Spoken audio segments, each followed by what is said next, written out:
गर्मियों की इब्तिदा होते ही बड़े खूबसूरत खूबसूरत डिज़ाइंस के लॉन के कपड़े लिए जाते हैं, ख़रीदे जाते हैं और इन्हें टेलर को सिलाई के लिए दिया जाता है। लेकिन टेलर को सिलाई के लिए देने से पहले हम उसे शिलिंग करते होते हैं। आज मैं इस वीडियो में शिलिंग करने का सही तरीका बताऊँगी, ये शिलिंग कपड़ों को कैसे किया जाता है। इस तरह शिलिंग करने से कपड़ों में कांत, तिरछापन और रेम नहीं आएगा। मैं एक बहुत ही ज़बरदस्त किस्म का मास्क भी शेयर कर रही हूँ जो कि सब नेचुरल चीज़ों से बना हुआ है और इसे लगाने से स्किन भी ग्लो करती है। ये रमज़ान में पानी कम पिया जाता है रोज़े रखने की वजह से, जिससे हमारी स्किन की फ्रेशनेस ख़त्म हो जाती है। तो इसलिए ये मास्क अभी से लगाना शुरू कर दें ताकि ईद पर आपकी स्किन ग्लो करे।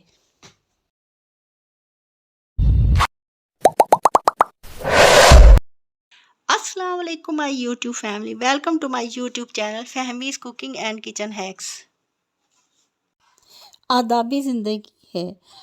हमें अपने बच्चों को बताना चाहिए कि खाना खाने के बाद हाथ किस तरह साबुन से धोने चाहिए और आफ्टर टॉयलेट किस तरह हाथों को वॉश करना चाहिए। मेडिकल पॉइंट ऑफ व्यू से हाइजेनिकली तौर पर हमें अपने हाथों को किस तरह सही तरीके से वॉश करना चाहिए।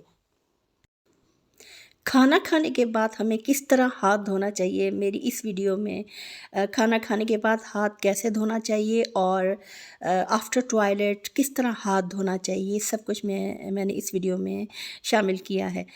खाना खाते हैं हम जब तो मेरा हम सीधे हाथ से खाते हैं खाना, तो उसी हाथ से अगर हम साबुन इस्तेमाल कर लें या फिर टेप होती है उसको खोलें, तो उस पर ये होता है कि खाने के जो ज़रात होते हैं, जो ग्रीसी हमारे हाथ होते हैं, वो साबुन पर और टेप पर लग जाते हैं। इसके लिए असूल यही है कि उल्टे हाथ से टेप खोला जाए और साबुन को उस पर हाथ पर रब करके फिर सीधे हाथ को के साथ मल कर उसे वॉश किया जाए। इस तरह ये होता है कि खाने का जो ग्रीसी हमारा हाथ होता है, खाने के बाद चिकनाई लगी होती है, खाने के ज़रात होती है, वो उस टेप पर नहीं लगेंगे। अब दूसरा आता है आफ्टर टॉयलेट। आफ्टर टॉयलेट कैसे हम हाथ को धोएं। आफ्टर टॉयलेट में हम लोग लेफ़्ट हैंड को यूज़ करते हैं, तो लेफ़्ट हैंड से टेप को ना खोलें। लेफ़्ट हैंड से, क्योंकि लेफ़्ट हैंड यूज़ हुआ होता है, इस पर जर्म्स भी वगैरह भी होते हैं और ये बीमारियां काज कर सकते हैं, दूसरे हेल्दी इंसानों में ट्रांसफ़र हो सकते हैं ये जर्म्स वगैरह। इसीलिए आफ्टर टॉयलेट सीधे हाथ को इस्तेमाल करें, सीधे हाथ से टेप खोलें और साबुन को अपने हाथों पर रब करें और वॉश कर लें।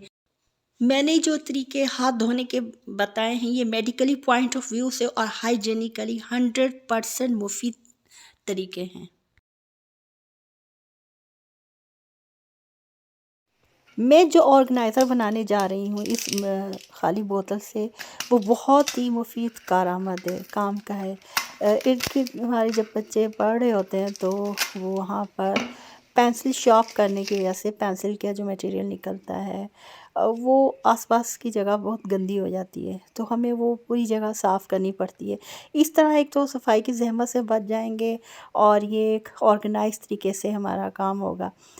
इसके लिए मैंने जो ढक्कन लिया है ये बोतल का, उसमें मार्किंग की है, उसका सुराख की, शॉर्पनर का जो सुराख होता है, होल होता है, उसी जगह मैंने फ़िट करना है ढक्कन में जहाँ पर शॉर्पनर का होल है। इसे मैंने फ़िट करके अब इसे मैंने इलेक्ट्रिक रॉड की मदद से होल कर दिया, सुराख कर दिया। अगर ये इलेक्ट्रिक रॉड नहीं है तो आप कील की मदद से किसी भी तरह से चूल्हे के ऊपर रख कर उससे आसानी से सुराख हो जाता है। ये देखें कितनी अच्छी तरह सुराख हो गया है, फिट आ गया है उसके अंदर सुराख, क्योंकि शॉर्पनर का सुराख और ढक्कन का सुराख एक जैसा हो। अब ये मैंने शॉर्पनर क्यों चेंज किया है, इसकी रीज़न मैं एंड में आपको बताती हूँ। मैंने शॉर्पनर चेंज किया है, तो इसके बाद फिर मैंने सुराख करके ढक्कन में शॉर्पनर के ऊपर जो एरिया था उधर ग्लू लगा दिए। ग्लू लगा के बिल्कुल हॉट ग्लू लेनी है, गरम बिल्कुल ग्लू लेनी है।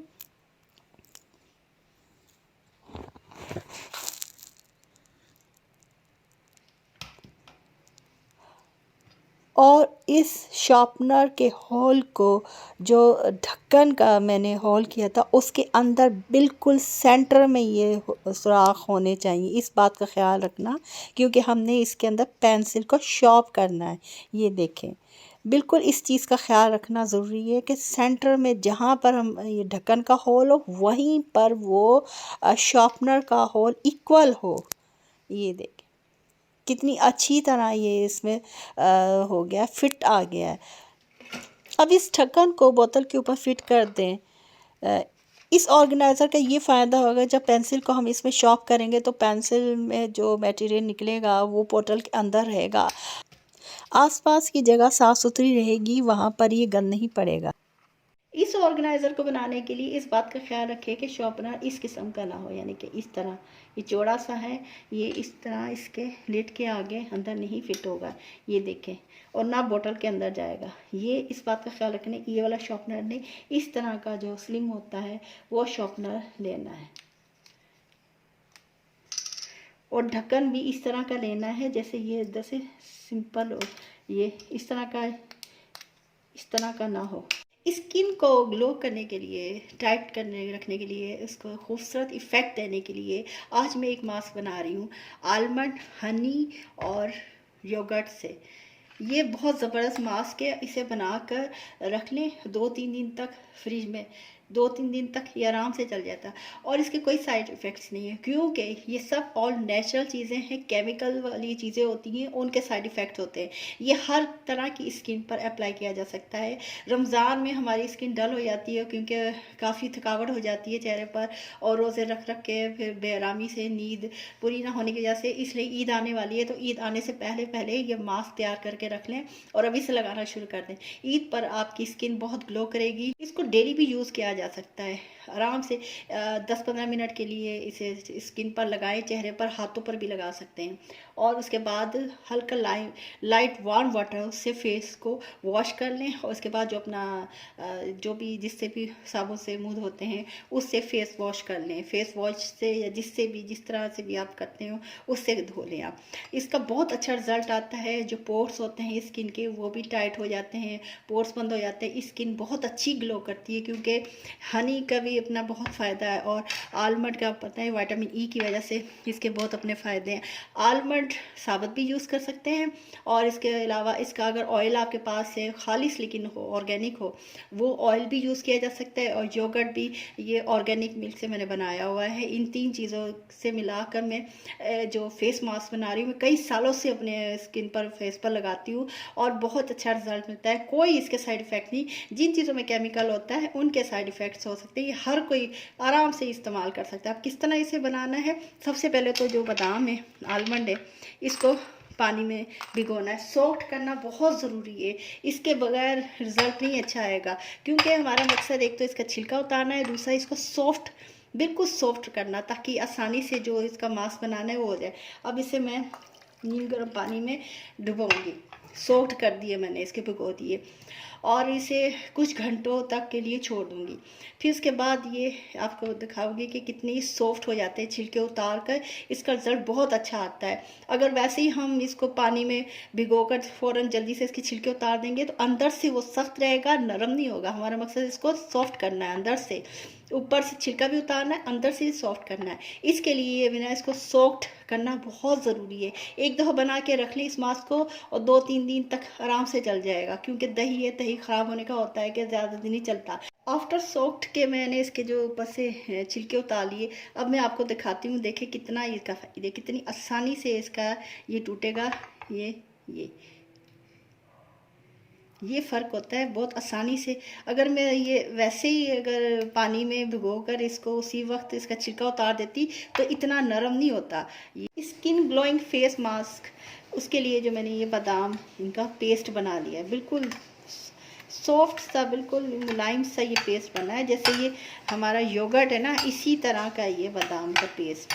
और ये हनी, अब इसमें कितनी कितनी मिकदार लेनी है। अगर ज़्यादा दिन, 2-3 दिन रखना है तो उसी हिसाब से चीज़ें बना लें। एक फेस पर कितना, 1 चम्मच लगेगा या 2 चम्मच का हिसाब होगा। गर्दन पे भी लगा लें, हाथों पर भी। ये अपनी इस्तेमाल के ऊपर है, हमने कितना यूज़ करना है। मैंने जो लिया है इसे मैं 2 स्पून 2 स्पून ही मैंने इसमें डाले थे। 2 स्पून मैंने ये बादाम बारीक आलमंड का पेस्ट है, ये आलमंड का पेस्ट लिया है। इसमें मैं 1 चम्मच, अगर दही में मलाई भी हो तो ज़्यादा अच्छा है, चिकना हो जाएगा फिर दही। 1 चम्मच मैं दही ले लूँगी। और हनी भी मैं इस तरह करके हनी डालना है, इसके अंदर चम्मच नहीं डालना वरना वो ख़राब हो जाता है हनी। इस तरह 1 टीस्पून हनी की ले लें। ये हनी हमेशा इसी तरह डालना चाहिए, या उसका अपना चम्मच हो, कभी भी गीला चम्मच उसमें किसी भी चीज़ में ना गीला चम्मच एक दूसरे का यूज़ नहीं करना चाहिए, वो ना चीज़ें ख़राब हो जाती हैं। चीज़ों को पायदार ज़्यादातर रखने के देर तक रखने के लिए, ड्यूरेबल रखने के लिए इन बातों का ख्याल रखा जाए तो ये हमारी चीज़ें हैं जो ये खाने पीने की साल तक चलती हैं, ख़राब नहीं होती। ख़राब क्यों हो जाती हैं? हमारी अपनी बेहतियाती की वजह से कि हम 1 ही चम्मच होता है वो 1 चम्मच सब चीज़ों में इस्तेमाल कर लेते हैं। कभी भी ऐसा नहीं करना चाहिए। ये देखिए कितना ज़बरदस्त सा ये पेस्ट बन गया है। ये इसे चेहरे पर लगा कर 10-15 मिनट के लिए ये आप रहने दें, लगा रहने दें इसको फेस पर। फिर क्या करना है, इससे स्किन टाइट होना शुरू हो जाती है, यानी कि सख्त हो जाता है, ड्राई हो जाता है ना जब ये मास्क। तो उसके बाद हल्का सा लाइट वार्म वाटर उससे चेहरे को वॉश कर लें, पहले अच्छी तरह वॉश कर लें, सारा ये उतार लें मास्क। उसके बाद फिर अपना जो भी जिससे फेस धोना होता है उसे धो लें। ये बहुत ज़बरदस्त स्किन पर इसका इफ़ेक्ट होता है। ये खाने में भी बादाम जितने अच्छे हैं, इसी तरह ये इसका मास्क जो भी होता है वो भी इसका बेहतरीन रिज़ल्ट आता है। शहद, आलमंड और योगर्ट, 3 चीज़ों का कॉम्बिनेशन हमारी स्किन को बेहतरीन कर देता है। आप ये करके देखें, मास्क ईद आने वाली है, इंशाल्लाह ताला ईद को आप ग्लो करेंगी, आपकी स्किन ग्लो करेगी। इसे किसी छोटी सी बोतल में एयर टाइट जार में बंद करके फ्रिज में रखना है। इसको खुला नहीं रखना, ढककर बंद करके रखना है। ये मास्क भी तकरीबन मेरे ख्याल में तो 3 दिन, अगर फेस गर्दन पर हाथों पे लगाया 3 दिन तक आराम से ये चल जाएगा, ये वाला जितना मैंने तैयार किया है। गर्मी का मौसम आते ही गर्मियों में लॉन के कपड़ों की शॉपिंग की जाती है। शॉपिंग करने के बाद उन्हें घर में लाया जाता है सिलाई के लिए, देने के लिए। उन्हें फिर शिलिंग किया जाता है, लेकिन शिलिंग करने का भी एक ख़ास तरीका होता है जिससे ताकि उसके अंदर कान और जो उरेब होता है वो ना हो, बिल्कुल सीधा कपड़ा रहे, ताकि हमारी सिलाई के दौरान हमारे कपड़े में कोई ऐसी ख़ामी ना हो या कम ना हो जाए। अगर उरेब रहेगा तो कपड़ा कम हो जाएगा, तो इसलिए शिलिंग करना भी एक फ़न होता है। शिलिंग करना ख़ास तरीके से शिलिंग किया जाए कपड़े को, ताकि सिलाई हमारी अच्छी हो। इसके लिए मैं आज की ये जो वीडियो बना रही हूँ इसमें शिलिंग करने का तरीका बता रही हूँ। इससे आपने ये करना है कि जो बाज़ार से कपड़ा ख़रीद कर लाएँ उसकी तह खोलें ना, उसको ऐसे ही सीधा रखें। एक टब में पानी लेना है, टब में पानी लेकर सबसे पहले जो मैंने चीज़ इसमें ऐड की, 1 टेबल स्पून मैंने सॉल्ट ऐड किया इस पानी में। उसको अच्छी तरह मिक्स करना है सॉल्ट को। फिर मैंने इसमें हाफ़ टी स्पून फिटकरी का पाउडर लिया है, फिटकरी को पीस लेना है। फिटकरी भी ऐसे होता है कि कपड़े के कलर को सही रखता है, यानी कि उसका कलर उतरता नहीं। एक ही दफ़ा आप शिलिंग करते हुए चीज़ें डाल देंगे तो कपड़ा पायदार हो जाता है, उसका कलर वलर ख़राब नहीं होता। तो अब मैंने जो कपड़े लिए हैं उसको मैं इस टब के अंदर डालूँगी। मैंने इस कपड़े की तह मैंने नहीं खोली है, इसको बिल्कुल जैसे बाज़ार से हम लाते हैं तह किया हुआ, उसी तरह की तह रखनी है और इसको हल्के-हल्के हाथ से पानी के अंदर डिप कर देना है। इसको रगड़ना नहीं है, ना मसलना, कुछ भी नहीं करना, क्योंकि हमने धोना नहीं, हमने इसको पानी में डुबोना है शिलिंग करने के लिए। और हल्के हाथ से इस तरह मैंने इसको पानी के अंदर मुकम्मल तौर पर पानी इसके अंदर ताकि चला जाए। जितनी भी तहें बनती हैं कपड़े की, सब तहों के अंदर। अब मैंने दूसरा जो कपड़ा शिलिंग करना था उसको मैंने खोल लिया है, ताकि फ़र्क पता चले कि एक तह किया हुआ कपड़ा शिलिंग कैसे करने से कैसा होता है, और दूसरा उसे खोल लेने से उसकी अंदर जो कांट होती है, जो उरेब होता है, जो वो किस तरह होता है। तो मैंने 2 इस तरीके से शिलिंग करके दिखाए हैं कि ताकि फ़र्क वाज़ेह हो जाए। इसे भी मैंने हल्के हाथ से इस पानी के अंदर डिप किया है, हल्के हाथ से ऐसे डिप करके इसको रख देना है। हाफ़ घंटे के लिए इसको ऐसे ही रख कर छोड़ दें श्रिंक करने के लिए।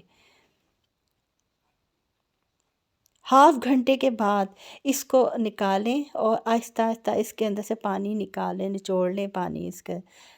इस तरह जो भी कलर उतरना होगा, कपड़े का जो होता है कलर पॉलिश होती है, जो भी होता है, नया कपड़ा होता है हमेशा उसका कलर उतरता है। तो उसका कलर एक ही दफ़ा उतर जाएगा। ये जो भी उसके अंदर से निकलना होगा कपड़े का अपना कलर होगा, कच्चा कलर होता है तो उतर जाता है, बार-बार फिर इस तरह नहीं उतरेगा।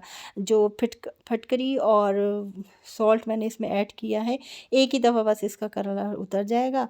जो मज़बूत होता है कपड़ा कलर उसका नहीं उतरता। जिस कपड़े का कलर मज़बूत होता है वो उसका रंग नहीं उतरता, बाकी दूसरे जो रंग कच्चे होते हैं वो उतर जाते हैं। इस तरह मैंने इनको फिर ये बाहर धूप में देखिए इस तरह फैला दिया है।